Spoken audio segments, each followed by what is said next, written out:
Grand winner of The Voice Kids 2024 is Neven Garciniego of Toronto, G. Pablo!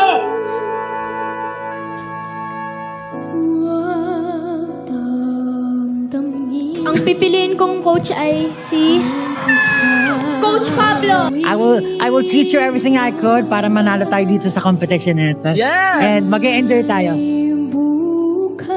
Ang aabante kasama sa tropa ni Pablo, Neven.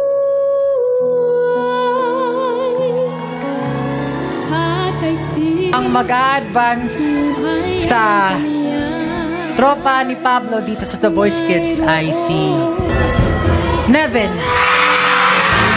Sabi nila, masama daw ang sobra. Masama rin naman ang kulang.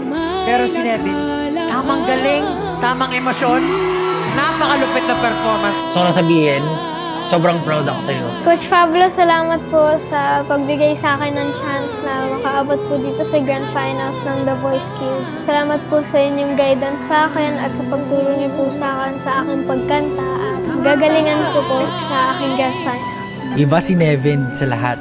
Si Neven is a good mixture of everything na hahanapin ng isang manonood sa isang singer or sa isang performer.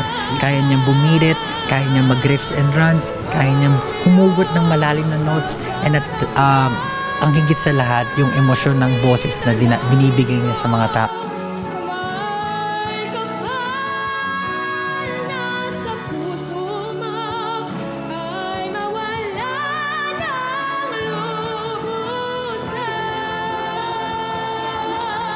Manalo o matalo, buong pagkatao ni Pablo, gusto ko sabihin, proud na proud ako sa'yo.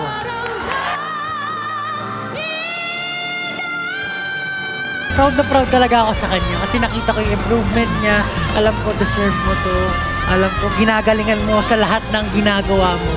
Pero, huwag mo kakalimutan yung moment na to, yung journey mo with these kids, yung mga natutunan mo, lahat yung babaunin mo kasi malayo pa yung pupuntahan. So, bilingin mo palagi.